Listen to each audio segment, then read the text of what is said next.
Admiral Sarah Chen stared at the empty screen in her command center. The data made no sense. Where New Eden Colony should have been, there was nothing. Not debris, not radiation, not even empty space that showed signs of destruction. Just nothing. Run the scan again, she ordered her communications officer. Lieutenant Torres pressed buttons on his console. His face grew pale. Admiral, the readings are the same. New Eden isn't there. The entire star system is gone. Sarah felt cold fear in her stomach. New Eden had been home to over 2 million people, families, children, scientists working on new medicines, farmers growing food for other colonies. All of them were gone. What do you mean gone? Sarah asked. Did someone blow up the star? No, ma'am, Torres replied. That's the strange part. If someone had destroyed the star, we would see the explosion. We would detect radiation waves. We would find pieces of planets floating in space. But there's nothing. It's like the whole system never existed. Dr. Martinez, the ship's science officer, looked up from her station. Admiral, I'm reading something very strange. The quantum signatures show temporal displacement. Someone used weapons that don't just destroy things. They erase them from time itself. Sarah's blood turned to ice. She had heard rumors of such weapons in classified military briefings. Causality weapons. Technology that could make something disappear from history. But she thought they were just theories. How is that possible? Sarah asked. I don't know, Dr. Martinez said. But whatever. This has technology far beyond anything humans have built. Before Sarah could respond, every screen in the command center lit up. A message was coming through on all frequencies. The image that appeared made everyone in the room step back in fear. The creature on the screen looked like a giant insect, crossed with a machine. Its face had too many eyes, and they all glowed with blue light. When it spoke, its voice sounded like metal scraping against stone. Lesser species of the galaxy, the creature said. We are the HFY Concordate. We have existed for millions of your years. We have watched younger races spread across space like disease. Sarah felt her hands shake. She forced herself to stay calm. Your species calls itself human, the creature continued. You have spread to many star systems.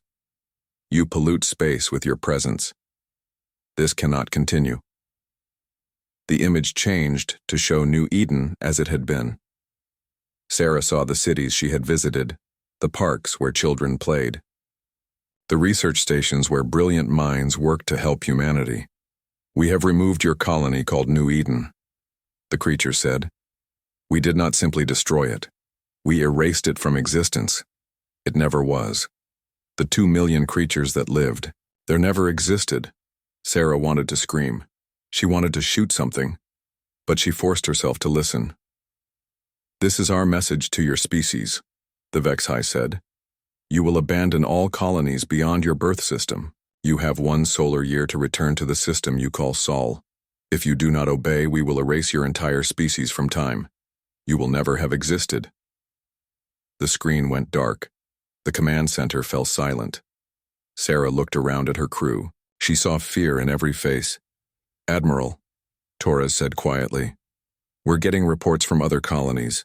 3 more outposts have vanished, the same way as New Eden. Sarah closed her eyes. The aliens weren't bluffing. They were showing their power by making small colonies disappear. Thousands more people erased from existence.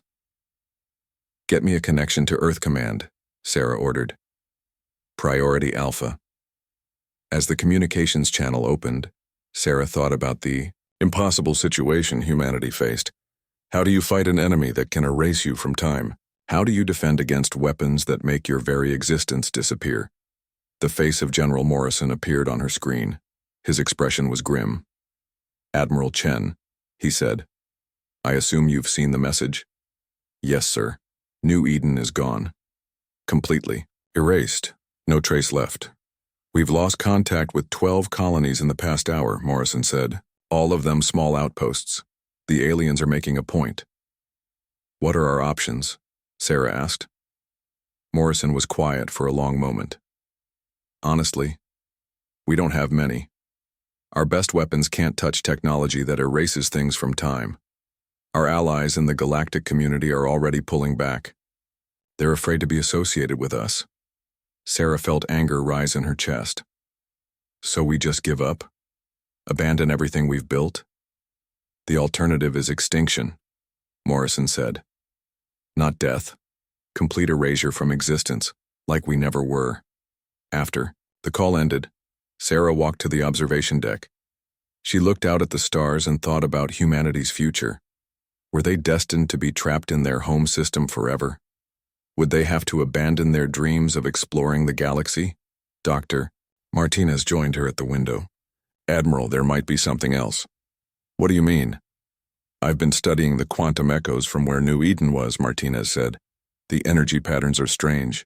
They don't match any known alien technology. Then how did they build these weapons? Martinez looked uncomfortable. That's what worries me. The energy signatures look almost human. Sarah turned to stare at her. That's impossible. I know it sounds crazy, Martinez said, but I'm reading quantum signatures that match theoretical human research from decades ago. Research that was abandoned because it was too dangerous.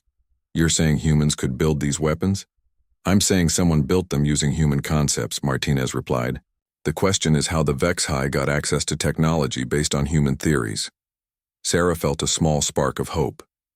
If the weapons were based on human ideas, maybe humans could find a way to fight back. Doctor, I want you to research everything we know about temporal weapons, Sarah said.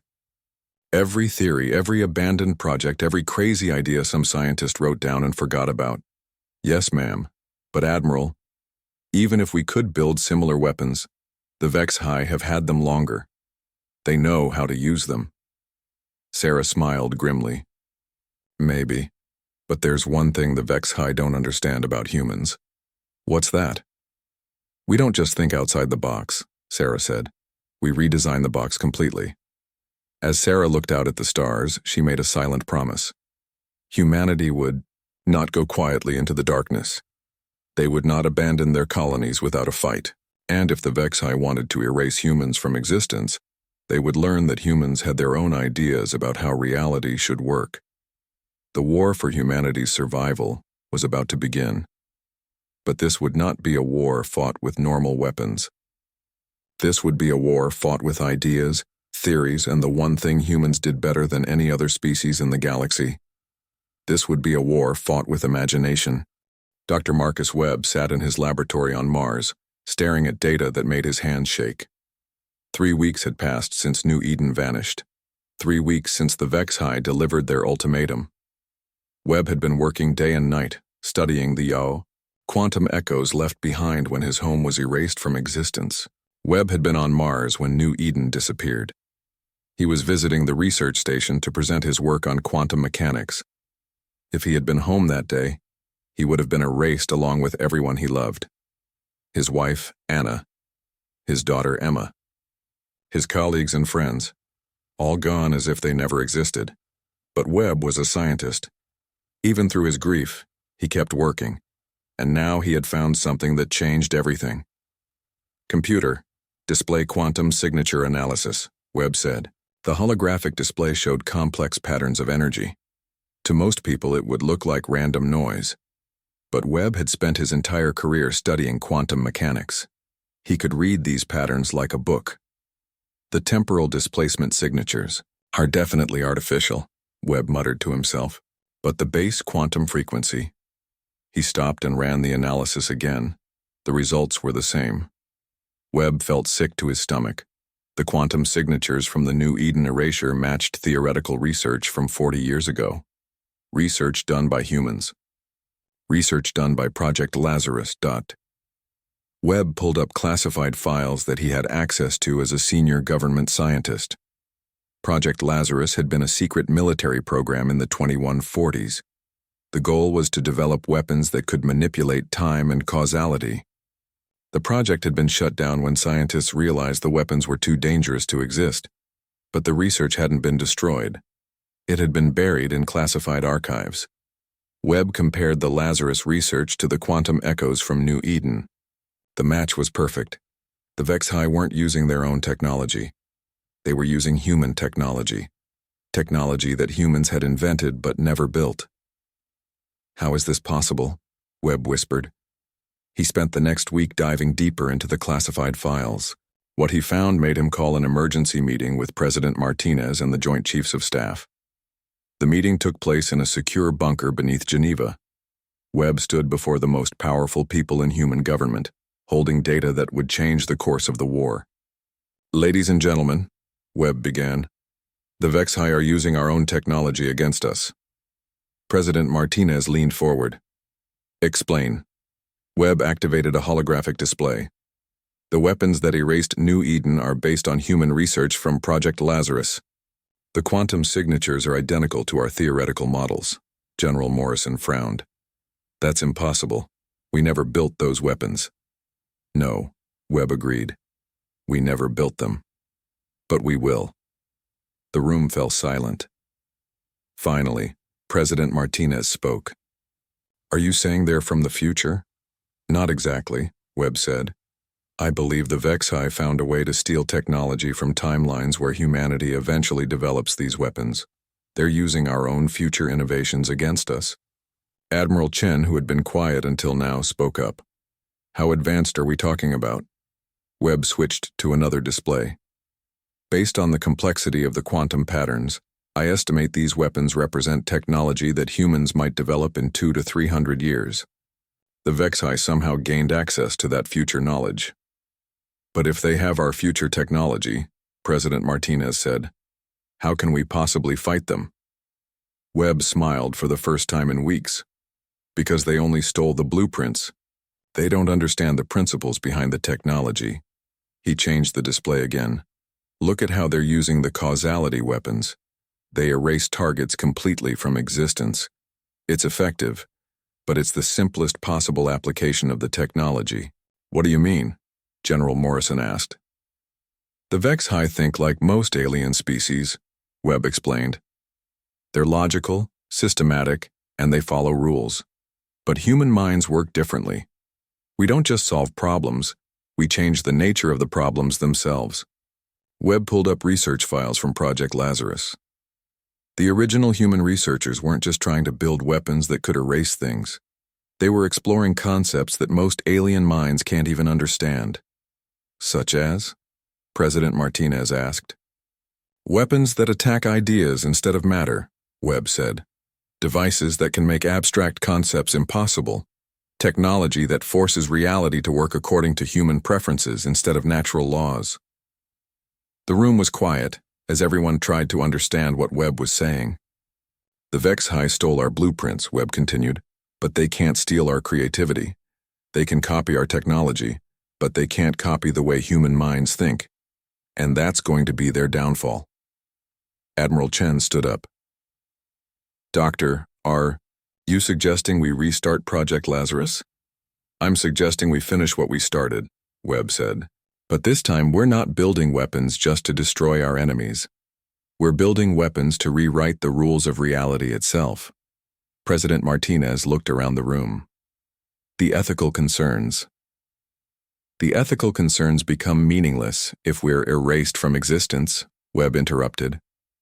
"But more than that, we're not talking about building weapons of mass destruction. We're talking about building weapons of mass creation."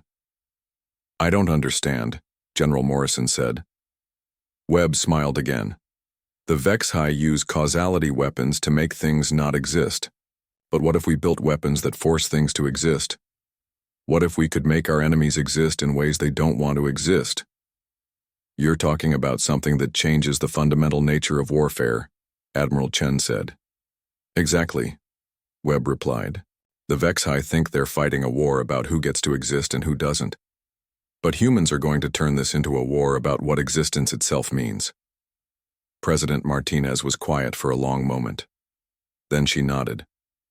"Dr. Webb, you have unlimited resources and full government authorization. Restart Project Lazarus. But this time don't stop until you've built something that even we can't understand." As the meeting ended, Webb felt a mix of excitement and fear. He was about to unleash human creativity on a scale never seen before. The Vexhi had made one critical mistake. They thought humans were just another alien species. They thought human minds worked like their minds. They were about to learn that human imagination was the most dangerous force in the universe, not because humans were smarter than other species, but because they were different. Where other species saw problems to be solved, humans saw reality to be reimagined. The Vexhi had stolen humanity's future technology. Now humanity was going to invent an even stranger future, one that the Vexhi couldn't steal because they couldn't even comprehend it. Webb walked out of the bunker and looked up at the stars. Somewhere out there, the Vexhi were preparing to erase humanity from existence. They thought they held all the advantages. They were about to discover that when you threaten a human's family, the human doesn't just fight back. The human changes the rules of the fight itself. 6 months had passed since Project Lazarus was restarted. Hidden facilities across the solar system hummed with activity as humanity's brightest minds worked on weapons that should not exist. Dr. Marcus Webb stood in the main laboratory on Ceres, watching his team achieve the impossible. "Webb, you need to see this," called Dr. Sarah Kim from across the lab. She was working on the first prototype weapon, something they called the Paradox Engine. Webb walked over to her station. On the screen, quantum equations danced in patterns that made his eyes hurt to look at. "What am I looking at?" "A stable temporal loop," Kim said, excitement in her voice. "We've created a device that can trap consciousness in recursive time cycles. When it hits a target, their mind experiences being destroyed by their own weapons over and over again. But consciousness can eventually break free from loops," Webb pointed out. Kim smiled. "That's where it gets interesting. The engine learns from each attempt to escape. It becomes more complex every time. Eventually, the target's consciousness becomes so focused on escaping the loop that it forgets how to exist outside of it." Webb nodded, impressed but not satisfied. "It's good, but it's still fighting on their terms. We need something more fundamentally human." Across the lab, Dr. Elena Vasquez was working on something even stranger. Vasquez had been a philosophy professor before the war started. Now she was trying to build weapons that attacked concepts instead of matter. "Elena, how's the conceptual nullifier coming along?" Webb asked. Vasquez looked up from her work. Her hair was messy and her eyes were red from lack of sleep, but she was smiling. "I think I've got it. We can't just attack the idea of our enemies existing. We need to attack the idea that allows them to attack us." "Which is?" "The concept of species superiority," Vasquez said. "The Vexhi believe they're better than other species. That belief is what lets them justify erasing us. But what if we could make the universe itself reject that concept?" Webb frowned. "How do you attack? An abstract idea?" "The same way we attack anything else," Vasquez replied, "with the right kind of energy applied in the right way. I've been working with quantum philosophers from the university. We think we can build a device that makes certain ideas impossible for reality to contain." "Quantum philosophers?" Webby asked. "People who study how consciousness affects quantum mechanics," Vasquez explained. "The idea is that strongly held beliefs can actually influence how reality works at the quantum level. If we can target the quantum foundations of specific concepts—" She trailed off and turned back to her work. Webb watched her for a moment, then moved on to the third project. Dr. James Chen was working on something he called the existential inverter. Unlike the others, Chen had been quiet about his research. Webb found him in a sealed chamber surrounded by equipment that seemed to bend light around itself. "James, what exactly are you building in here?" Webb asked. Chen looked up.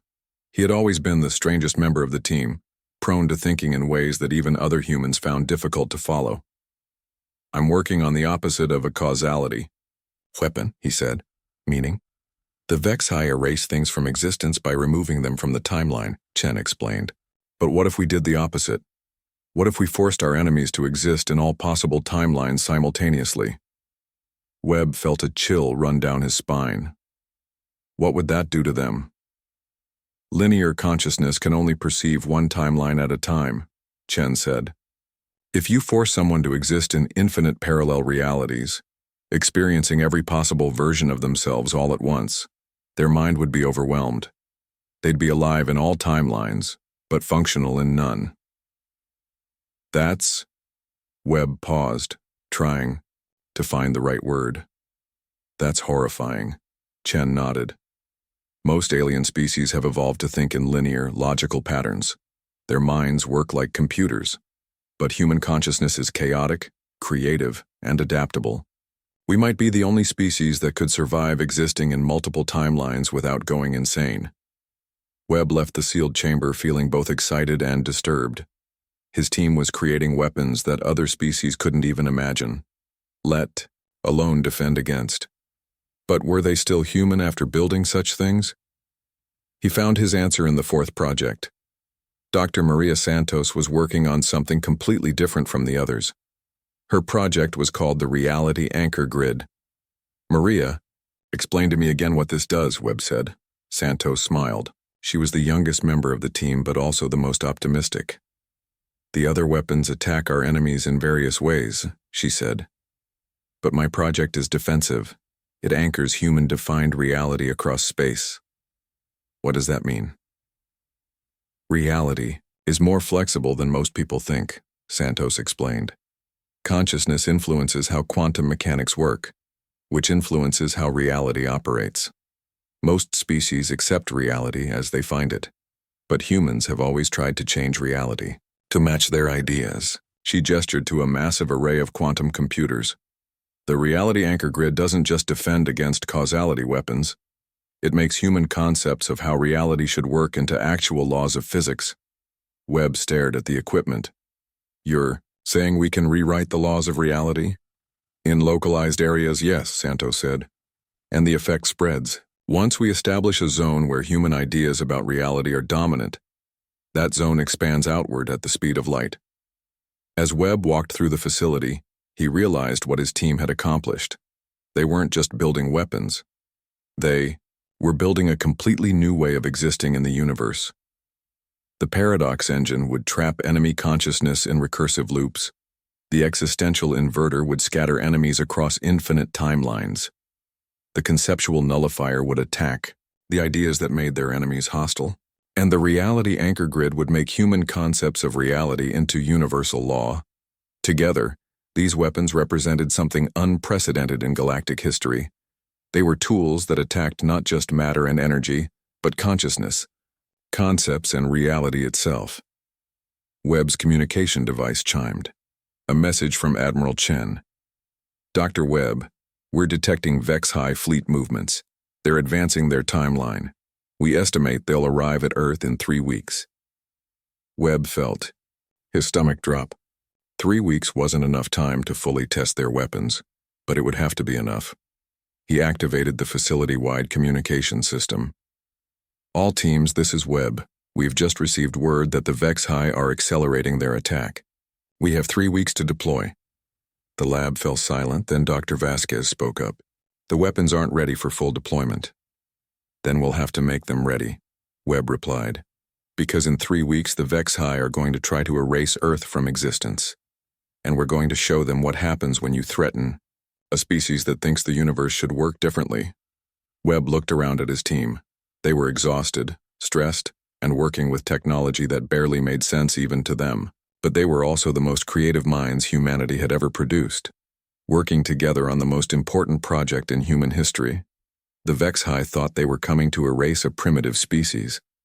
Instead, they were about to encounter weapons that would attack their minds, their concepts of reality, and their very ability to exist as they understood existence. Webb smiled grimly. The aliens were about to learn why humans were the most dangerous species in the galaxy, not because they were the strongest or the smartest, but because they were the only species crazy enough to think that reality itself could be improved.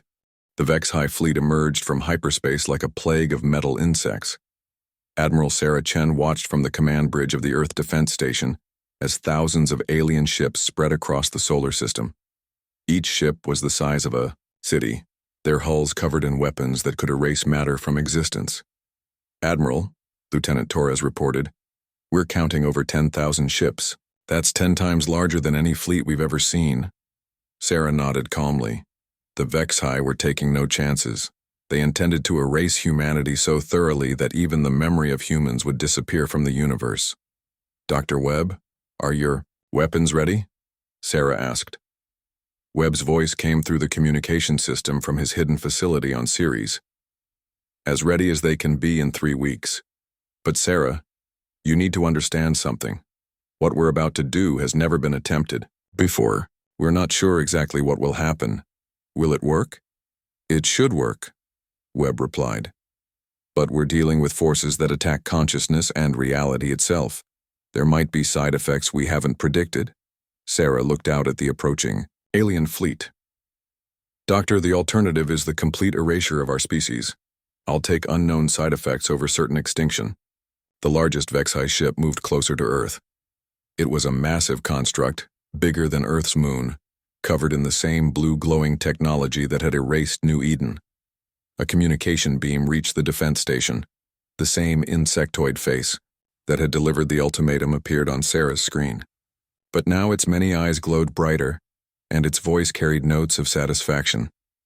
"Humans," the Vexi leader said, "your time limit has expired. You have not abandoned your colonies as commanded. You will now be erased from existence, along with every trace that your species ever existed." Sarah stood up slowly. "Before you do that, I have a message for you." The alien's eyes focused on her. "Speak your final words, inferior creature." "You made one mistake," Sarah said calmly. "You told us how your weapons work. You explained that you erase things from existence by removing them from the timeline. You even demonstrated your power by destroying our colonies." "Your point?" Sarah smiled. "You gave us time to think about it. And humans are very good at thinking about things in ways that other species can't imagine." The Vexi leader's expression didn't change, but Sarah could see confusion in its multiple eyes. "Your primitive minds cannot comprehend technology that manipulates causality itself." "You're right," Sarah agreed. "We can't comprehend it. So, instead we decided to build something incomprehensible." Before the alien could respond, Sarah activated the reality anchor grid. Across the solar system, hidden facilities powered up simultaneously. The grid didn't just activate, it exploded outward at the speed of light, carrying human concepts of reality throughout the star system.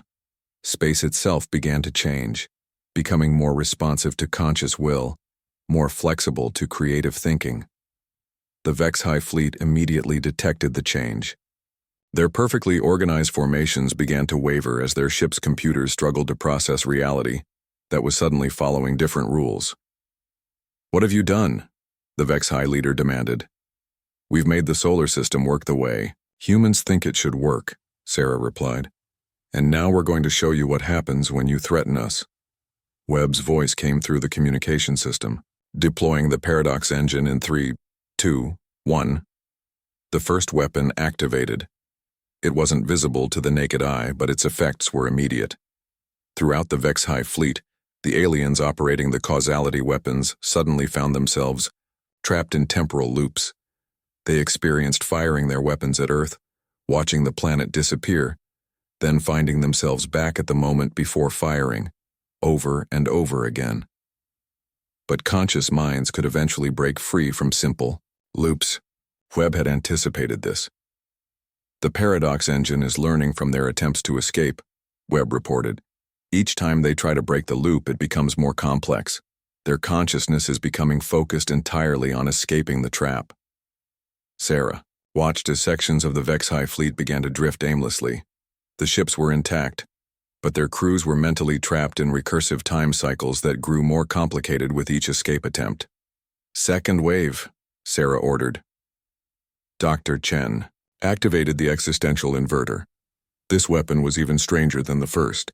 Instead of trapping the Vexi in time loops, it forced them to exist in all possible timelines simultaneously. The effect was immediate and horrifying.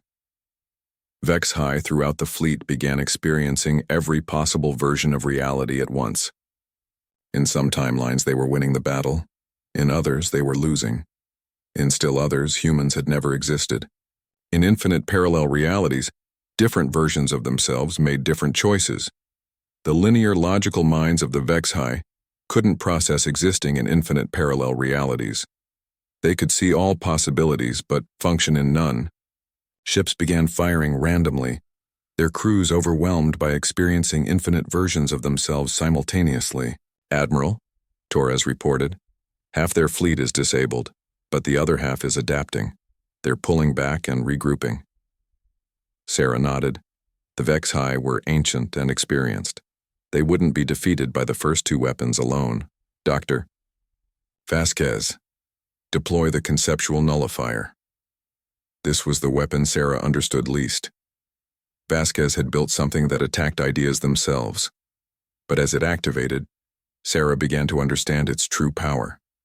The conceptual nullifier didn't target the Vexhai directly. Instead, it targeted the concept that allowed them to justify their actions, the idea of species superiority.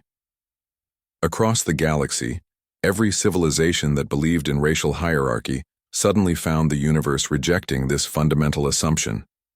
The quantum foundations of reality itself began to treat the concept of species superiority as impossible.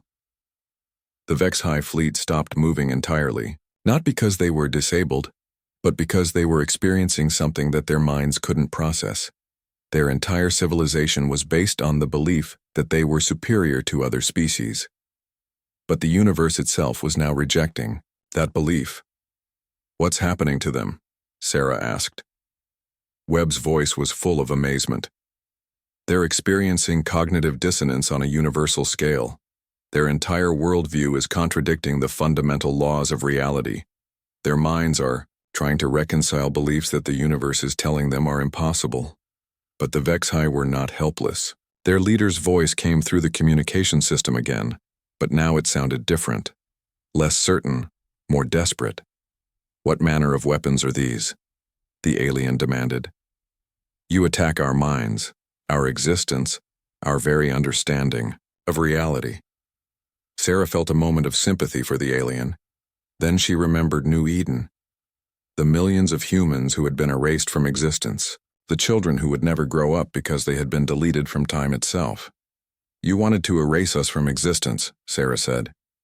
"We decided to erase your ability to think thoughts that let you harm others." The Vexhai leader was quiet for a long moment. When it spoke again, its voice was different, confused, almost vulnerable. We cannot remember why we believed we were superior. The concept makes no sense. How can one form of consciousness be better than another? They are all simply different ways of experiencing reality." Sarah realized what was happening. The conceptual nullifier wasn't just attacking the idea of species superiority. It was forcing the Vexhai to experience reality without that concept. They were beginning to understand that their entire civilization had been based on an illusion. "Dr. Webb," Sarah said quietly, "I think it's working." "More than working," Webb replied. "Sarah, we've done something unprecedented. We haven't just defeated our enemies. We've changed the way they think about existence itself." The Vexhai fleet hung motionless in space, their crews struggling to understand a universe where the concept of racial superiority was impossible. But Sarah knew this was only the beginning. The real test would come when the Vexhai had to choose what to do with their new understanding of reality. 3 days had passed since the Vexhai fleet stopped moving. Admiral Sarah Chen watched from her command station as alien ships drifted in space, their crews struggling with concepts that their minds had never been forced to consider. Dr. Webb had arrived from his facility on Ceres. He stood beside Sarah, studying readings from the 3 weapons that had changed the course of galactic history. "How are they doing?" Sarah asked. Webb checked his instruments. "It's fascinating. The paradox engine broke their linear thinking patterns. The existential inverter forced them to experience multiple realities simultaneously. And the conceptual nullifier removed their ability to believe in species superiority." "But they're still alive?" "More than alive," Webb said. "They're evolving. Psychologically, I mean. Their consciousness is becoming more flexible, more capable of handling complex ideas." Sarah watched the alien fleet on her screens. The ships weren't attacking anymore. Some were moving slowly, seemingly without purpose. Others had formed small groups and appeared to be communicating with each other. "Admiral," Lieutenant Torres called out, "we're receiving a transmission from the Vex High command ship." The main screen activated. The face that appeared was recognizable as the Vex High leader, but something fundamental had changed. The creature's many eyes no longer glowed with cold certainty. Instead, they seemed confused, almost vulnerable. "Humans," the Vex High said. "We need to speak." Sarah nodded. "We're listening." We are experiencing difficulty," the alien admitted. "Our understanding of existence has been altered. We remember believing that we were superior to other species, but we cannot understand why we believed this." "How does it feel?" Sarah asked. The Vex High was quiet for a moment. "Strange. We have existed for millions of years believing we were better than all other forms of consciousness. Now that belief feels empty, meaningless. We see other species, not as inferior, but as different ways of experiencing reality." Webb leaned forward. "What do you intend to do now?" "We do not know," the Vex High leader replied. "Our entire civilization was built on the concept of hierarchy. Our laws, our culture, our technology, everything was designed around the belief that we should rule over lesser species. Without that belief, we must reconsider everything." Sarah felt a mix of satisfaction and sympathy. The weapons had worked better than anyone had expected. They had not just defeated the Vex High, they had transformed them. "There's something else," the alien continued. "Our consciousness exists differently now. We experience reality from multiple perspectives simultaneously. Linear time feels limited. We see possibilities that we never noticed before. That's the existential inverter," Webb explained. "It forced you to exist in multiple timelines. Your mind's adapted by becoming more flexible." "And the temporal loops?" Sarah asked. "We have learned to think recursively," the Vex High said. "Problems that once seemed impossible now reveal solutions when we examine them from circular perspectives. Your weapons did not just attack us, they educated us." Over the following weeks, more communications came from the Vex High fleet. The aliens were undergoing rapid psychological evolution. Their rigid, hierarchical society was collapsing and reforming into something entirely new. Individual Vex High began reaching out to human scientists, eager to understand concepts they had never been able to grasp before. They wanted to learn about creativity, chaos, and the human ability to think in ways that contradicted logic. "They're becoming more like us," Webb observed during one of his reports to Earth Command. "Not physically, but mentally. They're developing the ability to think outside established patterns." President Martinez joined the conversation via secure communication. "Is this what we intended?" "Honestly," Webb replied, "we intended to defend ourselves. We never expected to fundamentally change another species' consciousness." "Are they still a threat?" Webb considered the question carefully. "No, but more than that, they're becoming something the galaxy has never seen before. An ancient, powerful species with the psychological flexibility of humans." The transformation wasn't limited to the Vex High. Reports came in from across the galaxy. Other species that had been touched by the conceptual nullifier were also changing. Civilizations based on strict hierarchies were experiencing social upheaval as the concept of superiority became impossible for their citizens to accept. "We've started a revolution," Sarah realized. "Not just against the Vex High, but against the idea of hierarchical thinking itself." The most surprising development came 6 months later. The Vex High approached Earth with a proposal. "Humans," their leader said during a formal communication, "we wish to form an alliance." "What kind of alliance?" President Martinez asked. "A partnership of consciousness," the Vex High replied. "You have shown us that there are ways of thinking we never imagined. In return, we offer our technology and our experience. Together, we could build a civilization that values different types of consciousness equally."